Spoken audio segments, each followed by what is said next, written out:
Hello and welcome to the show. I am Joe Tophat. In honor of the passing of Peter Sallis, I am going to spend the entire week reviewing all things Wallace and Gromit. And what better place to start than with their first TV short, A Grand Day Out. Before I review the short itself, let me give a brief history on how A Grand Day Out came about. It started out as a project Nick Park was working on for college. It was shown to the founders of Aardman, who realized how ambitious A Grand Day Out was for a college project, so they decided to hire Nick Park onto the studio to help him finish the film. While at Aardman, Park wrote to Last of the Summer Wine star Peter Sallis to provide the voice of Wallace. To his surprise, Sallis agreed, thus proving how awesome Peter Sallis was. A Grand Day Out took 6 years to complete and was highly praised in the animation community. Does it still hold up? Let's find out. Wallace and Gromit are having a hard time deciding on where to go on their vacation. After discovering they're out of cheese, Wallace and Gromit decide to go to the moon since it's made of cheese. They build a rocket in their basement that takes them to the moon. Upon their arrival, Wallace and Gromit encounter what looks like a pop machine. Only this machine doesn't give pop when you put money in it. It's a robot guard who makes sure nobody messes with the moon. And it doesn't like Wallace and Gromit eating it. A Grand Day Out holds up surprisingly well. While the villain, and I use the term loosely, isn't that memorable, the look of the characters not that refined, and the story isn't as suspenseful as later shorts would be, A Grand Day Out has a charm that makes it impossible to hate. It's actually kind of amusing to think that, of all places Wallace and Gromit could go to get some cheese, they decide to go to the moon. I just love the fantasy in it. It's not hard to see why the founders of Aardman saw so much potential in this college project. A Grand Day Out story may not be as epic as the others would be. It was still a great start to a great series. Thanks for watching. Tune in tomorrow while I review The Wrong Trousers, which some say was the best short in the bunch. Let me know in the comments section what you guys think, and don't forget to like and subscribe. See you later. Hello and welcome to the show. I am Joe Tophat. With the success of A Grand Day Out, Nick Park decided to make another short starring Wallace and Gromit. But he didn't want to do another fantasy story. Instead, he wanted it to be of suspense similar to the movies Alfred Hitchcock made. And the result was the suspenseful short, The Wrong Trousers. It's Gromit's birthday, and Wallace gives him a dog collar and some techno trousers so he wouldn't have to walk Gromit. Boy, Wallace is lazy. Money has become tight, so Wallace decides to rent out the spare bedroom. The new renter is a penguin who takes over Gromit's room, causing the dog to sleep outside. Over time, Wallace starts to pay more attention to the penguin than to Gromit. Gromit is so hurt by this that he runs away. The penguin sticks Wallace in the techno trousers and uses him to steal a diamond. For you see, the penguin is an infamous robber known as Feathers McGraw. The Wrong Trousers is superior to A Grand Day Out in many ways. The most obvious improvement is the look of the characters. A Grand Day Out had the basic idea of what Wallace and Gromit should look like, but The Wrong Trousers smoothed out their appearance to the way it is today. We also get a better understanding of the characters by seeing more of Wallace's love of inventing and Gromit's love of knitting. The villain is also an improvement. While the robot in A Grand Day Out was more of an antagonist than a villain, there's no question that Feathers McGraw is a villain. He's willing to use Wallace to commit his crime, and he doesn't seem above killing our heroes if they got in the way. Plus, I find it hilarious that all he has to do is put a rubber glove on his head to make everybody believe he's a chicken instead of a penguin. I mean, come on, is everybody that stupid? The most important improvement was the story. There is way more going on in this short than there was in the previous one. From Gromit's birthday, to the money problems, to Gromit running away, and to the robbery. Plus, the final train scene is the most epic moment in the Wallace and Gromit short. If Nick Park's goal was to make a superior short than the previous one, mission accomplished. Thanks for watching. Tune in tomorrow where I'll review A Close Shave and see how much bigger Wallace and Gromit's adventure could get. Let me know in the comments section what you guys think, and don't forget to like and subscribe. See you later. Hello and welcome to the show. I am Tophat. Although A Grand Day Out and The Wrong Trousers are very different from one another, they both had one thing in common. Wallace is the only character who talks.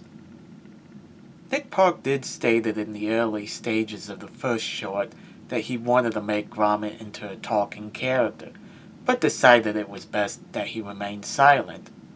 And since both the robot and Feathers McGraw were silent also, Wallace had nobody to talk to.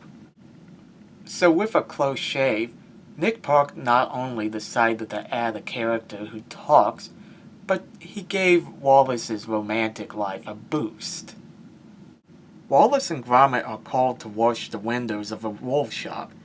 It is at the wool shop where Wallace meets Wendelline Ramsbottom.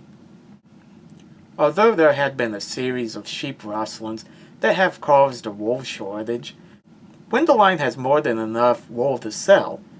Back at home, our two heroes discover a sheep who had snuck into their house and wrecked their furniture. Wallace decides to clean up the sheep with his new invention, the Knit-O-Matic. There is a glitch that causes the sheep to get sheared, and his wool was used to make a sweater. It is here Wallace decides to name him Sean. During another visit with Wendelline, Gromit investigates what her dog Preston is up to, only to get framed for the sheep rustlings and sentenced to life in prison. Talk about harsh punishment. Lucky for Gromit, Wallace and the sheep help him to escape. As you might have guessed, Wendelline and Preston are the true sheep rustlers. Wendelline has a change of heart after finding out Preston wants to turn the sheep into dog food, so she turns against him. The thing is, Preston is no ordinary dog. He's a malfunctioned robot built by Wendelline's father. Nick Park really outdid himself in this short. In the previous ones, Wallace and Gromit only interact with one other character.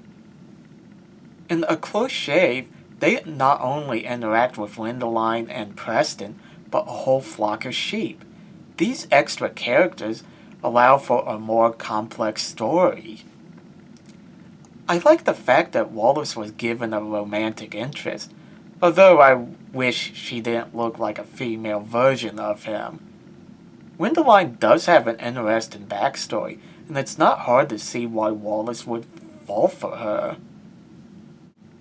Sean the Sheep would turn out to be the breakout character of A Close Shave. He would go on to star in his own series, as well as his own movie, which is getting a sequel soon. Thanks for watching. Tune in tomorrow where I'll review the only movie Wallace and Gromit have done so far, The Curse of the Were-Rabbit. Let me know in the comments section what you guys think. Don't forget to like and subscribe. See you later. Hello and welcome to the show. I am Tophat. With each new short, Wallace and Gromit's adventures became bigger and more complex. They had often been described as little movies. So, why not make a movie on Wallace and Gromit? The result was what Nick Park called the world's first vegetarian horror movie, The Curse of the Were-Rabbit. Wallace and Gromit run a rabbit catching business called Antipesto. They are called in to take care of a rabbit infestation at Tottenton Hall. It is here they meet Lady Tottenton and her gold-digging fiancé Victor Quatermain. Lady Tottenton admits that she'd love to let the rabbits roam free, but because of the annual giant vegetable competition held at her estate, she can't risk them eating the vegetables. This inspires Wallace to use his mind manipulation nomadic to rid the rabbits of their love of vegetables. A rabbit gets stuck in the headpiece, and the only way to get it out was for Gromit to destroy it. The machine seems to work, as the rabbit who Wallace named Hutch seems to hate vegetables. That night, a were-rabbit attacks the town and eats all the vegetables. Although Victor offers to kill the were-rabbit, Lady Tottenton convinces the townsfolk to let Antipesto take care of it in a humane way. Wallace believes that Hutch is the were-rabbit. Gromit and later Victor find out the truth. Wallace is the were-rabbit. Gromit does everything he can to cure his master, while Victor tries to kill him. Throughout the 3 shorts, Wallace and Gromit reside in an empty town. Up until a close shave, they had never encountered a human before. But here, they have a town full of people. Each one of them is funny in their own way. And my favorite is Lady Tottenton. She makes a great romantic interest for Wallace, and I love the fact she doesn't look like a female version of him. Curse of the Were-Rabbit marks the first time that a human is the main villain. Victor Quatermain is hilarious. I love the fact that he's out to get Lady Tottenton's money, and he's not above trying to kill Wallace. It's kind of neat to see that Wallace was given a romantic rival. And I also find it funny that he wears that ridiculous toupee throughout the whole thing. A lot of times, writers like to throw in a ton of padding to stretch out a story that could be told in a half hour just to fit a movie. Curse of the Were-Rabbit never felt that way, and I highly recommend it. Thanks for watching. Tune in tomorrow where I'll review their big return to TV and A Matter of Life and Death. Let me know in the comment section what you guys think, and don't forget to like and subscribe. See you later. Hello and welcome to the show. I am Joe Tophat. With the success of Curse of the Were-Rabbit, you would think the next step for Wallace and Gromit was to do another movie. Instead, creator Nick Park decided to take his characters back to TV. You see, the movie was a bit of a nightmare for Park to make. DreamWorks, the studio who helped produce the movie, kept sending Park notes on changes he should make. For instance, the word marrow to melon and having Wallace drive a trendy car. He agreed to the former but not the latter. A Matter of Life and Death was Nick Park's way of going back to his roots, as well as avoiding the BS that comes with doing a movie meant for an international release. But was it the right move? Let's find out. Our heroes now run a bakery called Top Bun. During one of their deliveries, they find a woman and her dog riding downhill on an out-of-control bike. Lucky for them, Wallace and Gromit are around to save the day. Turns out that the woman is Paella Bakewell, former mascot for the Bakelite Bread Company, who had been dropped because she gained too much weight for the balloon. She claims the brakes went out on her, but Gromit notices that they're working fine. Wallace falls in love with Paella, and the two spend a lot of time together. During a rainy night, Wallace sent Gromit to return a purse Paella left behind. It is here he learns the truth. Paella is a serial killer who targets bakers. She hates bakers because their baked goods caused her to gain weight. Paella's plan is to kill 13 bakers, or a baker's dozen. So far she has killed 12 bakers, and has her eyes on Wallace for her baker's dozen. To make matters worse, Paella and Wallace announced their engagement. Gromit does everything he can to protect his master from his fiancée. Paella bites herself and blames Gromit for it. Wallace puts a muzzle on his dog, and it looks like Paella will get her baker's dozen. Only Gromit isn't alone in protecting Wallace. Paella's dog Fluffles wants to stop her owner just as much. It's surprising how dark this short got. Yeah, the movie featured Victor wanting to kill Wallace, but he wanted to kill the were-rabbit before he knew who it was. Finding out it was Wallace was just added incentive. Here, Paella not only wants to kill Wallace, but she has killed 12 times before. Heck, this short begins with the death of a baker. In spite of this, A Matter of Loaf and Death still has the humor that we've come to know from Wallace and Gromit. My favorite part was when Gromit was trying to get rid of a bomb, but just can't seem to find a good place to do so. A great tribute to the Adam West Batman. I also love the addition of Fluffles, a love interest for Gromit, because after seeing Wallace get free love interest, and all the crap Gromit has went through since A Grand Day Out, it's nice to see he gets some love, am I right? A Matter of Loaf and Death is a worthy addition to the Wallace and Gromit franchise. I would have loved to have seen another movie, but their grand return to TV was well worth it. Thanks for watching. Tune in tomorrow where I'll review Kraken Contraptions and World of Invention. Let me know in the comments section what you guys think, and don't forget to like and subscribe. See you later. Hello and welcome to the show. I am Joe Tophat. Wallace and Gromit sure have been through a lot of adventures over the years. They've been to the moon, dealt with an evil penguin, rescued sheep, struggled with a were-rabbit curse, and faced off against a serial killer. When they're not on a grand adventure, Wallace and Gromit are inventing. And in today's video, I'll be looking at not one, but two shows about inventing: Kraken Contraptions and World of Invention. Kraken Contraptions was done in between A Close Shave and Curse of the Were-Rabbit. These 1 to 3 minute shorts serve two purposes: give the public more of Wallace and Gromit, and train new animators in working on the characters. There were 10 shorts in total, featuring Wallace showing off a new invention, while Gromit usually suffers as a result. It may not be a grand adventure, but Kraken Contraptions is funny and fulfills its purpose. Now let's look at the 6-episode miniseries, World of Invention, the closest we've ever got to a Wallace and Gromit show. This time, the duo takes a look at real-life inventors.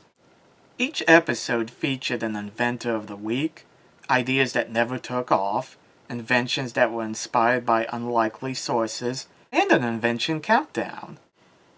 If you're interested in learning about modern inventors, World of Invention is for you. If you want another Wallace and Gromit adventure, rewatch the old shorts or movie. Sadly, World of Invention would be the last time Peter Sallis would voice Wallace.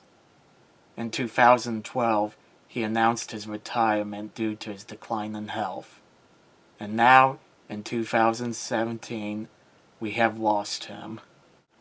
What amazes me about Peter Sallis was that so many years ago, he agreed to do the voice of this inventor character as a favor to a college student who was lucky enough to land a job at Aardman.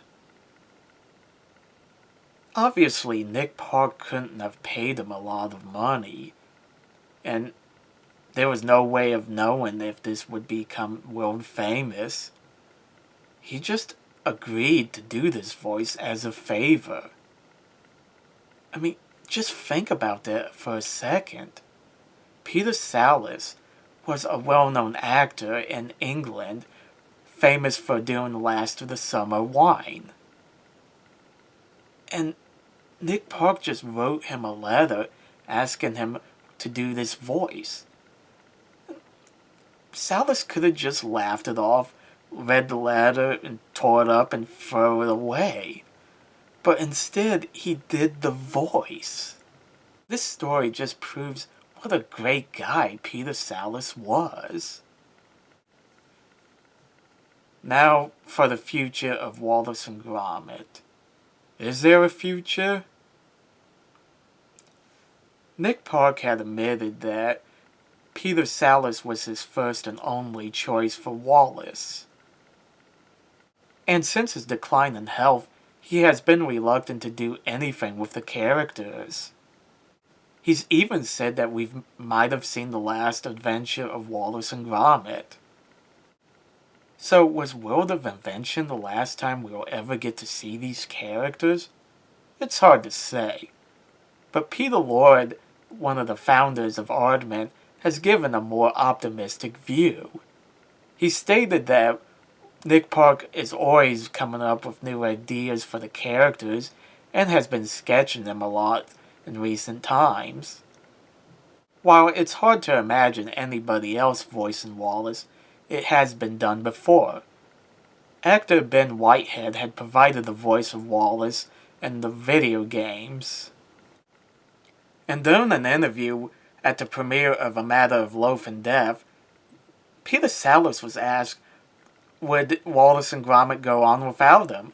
And he said he sees no reason why not. That just shows how humble the guy was.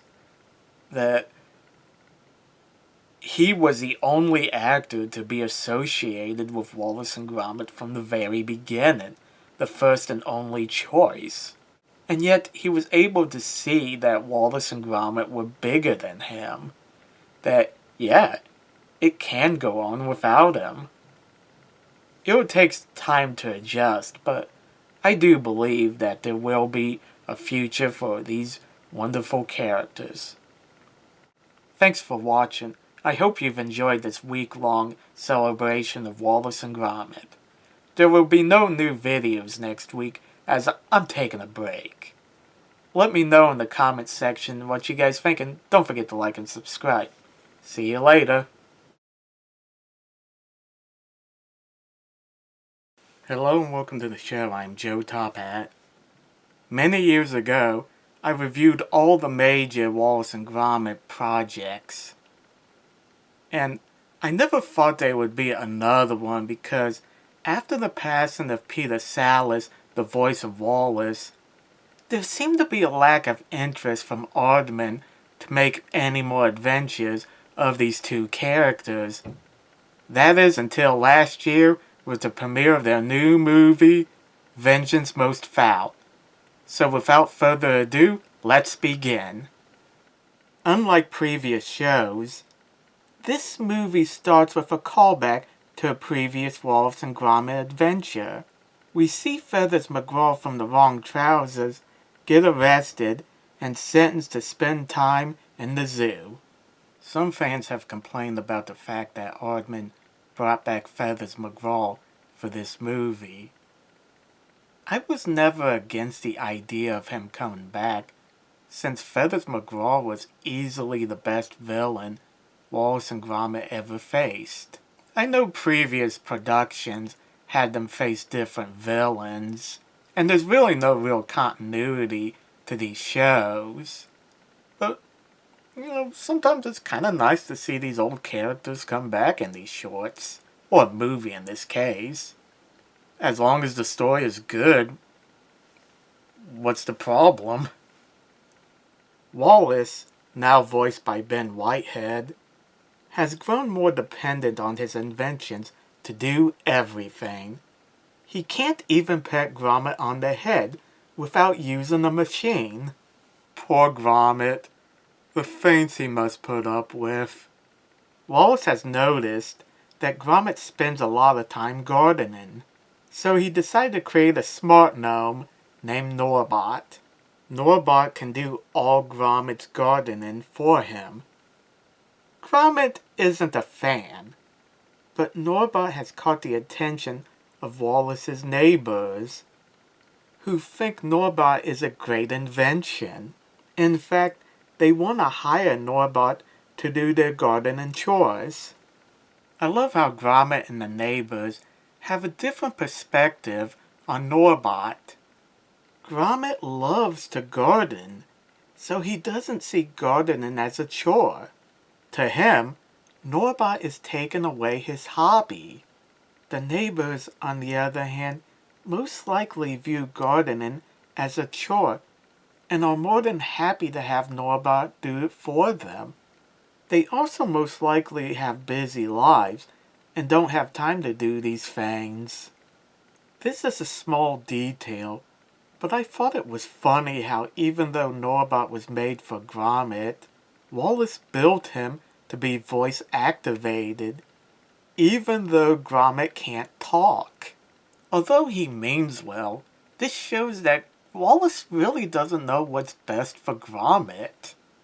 And even though it's made for him, he doesn't really think about the fact that Gromit can't talk. So Norbot would be useless to him. Nice metaphor. PC Macintosh from Curse of the Were-Rabbit is getting ready to retire. It's established that he was the cop who took back the blue diamond from the wrong trousers. He personally locked up the blue diamond in the museum's vault. Macintosh's last assignment before retiring is to handle security as the blue diamond goes back on display at the museum. There's a new cop named Mukherjee who will be taking over. I really enjoy her interactions with Macintosh. They have some of the funniest moments in the movie. My favorite moment was when Macintosh was talking about the copper's gut on how to solve crime, and Mukherjee accidentally says, "Yeah, I can see you got it," implying that he has a big gut. And she just kind of stands awkwardly like, I didn't mean it like that. It's moments like this that really make this movie. Honestly, if they decide to make a spin-off series on these two, I would totally watch it. Feathers McGraw sees Wallace's commercial for his gnome improvement business. I love these puns. Feathers decides to hack into Norbot and have him set to evil. Wait. Norbot has an evil setting? What were you thinking, Wallace? Evil Norbot takes it upon himself to make even more Norbots. Wallace doesn't see the problem with his invention, making more robots without being told.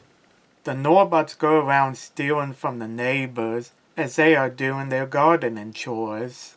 Mukherjee is able to trace all the crimes back to Wallace. Macintosh and the neighbors are convinced that Wallace is guilty, though Mukherjee's gut tells her that isn't so. The police take all Wallace's inventions away as evidence, and Wallace comes to realize how dependent he's become on technology. At the museum ceremony, Macintosh reaches in the bag to bring out the blue diamond, only it turns out to be a turnip. Yup. He never bothered to check that the blue diamond was inside the bag before locking it up. This moment is actually pretty realistic. We've all had moments like this happen to us. Okay, so maybe none of us have been guilty of locking up a blue diamond without making sure it isn't really a turnip. The point I'm trying to make is that all of us have, at one point or another, assumed something to be true without bothering to check that it is. Though I admit that this is a pretty big screw-up on Macintosh's part. It turns out that Feathers McGraw had switched the blue diamond for the turnip while Wallace was calling the police. The blue diamond is in fact in Wallace's old teapot that he hasn't used in years. In other words, all this could have been avoided had Wallace use that old teapot instead of relying on technology to make his tea. A great chase between Wallace and Gromit and Feathers McGraw ensures. Our heroes are able to get back the Blue Diamond, clear Wallace's name, and reset all the Norbots back to good. Feathers McGraw escapes though, leading to a possible future adventure with him. The movie ends with Muckagee taking over the precinct, Macintosh retiring to his boat, Gromit embracing the Norbots, and Wallace learning that some things are best done the old-fashioned way, like patting Gromit on the head. Vengeance Most Foul is another fun adventure with Wallace and Gromit. It was fun seeing old characters like Feathers McGraw and PC Macintosh come back. Over-relying on technology is a great theme for Wallace and Gromit to tackle. The Norbots are pretty funny, and I love how they kept the door open for Feathers McGraw to return. Ben Whitehead is a worthy replacement of Peter Sallis. I know he's been voicing Wallace in video games and commercials for years, but this is the first time he's voiced the character in a major project, and he did a great job. I also love the fact that this movie doesn't include another love interest for Wallace. Since A Close Shave, it seemed like all the major productions had to give Wallace a love interest, and I'm glad this one didn't go that route. Vengeance Most Foul showed that there's still life for this old franchise. Thanks for watching. Let me know in the comment section what you guys think, and don't forget to like and subscribe. See you later.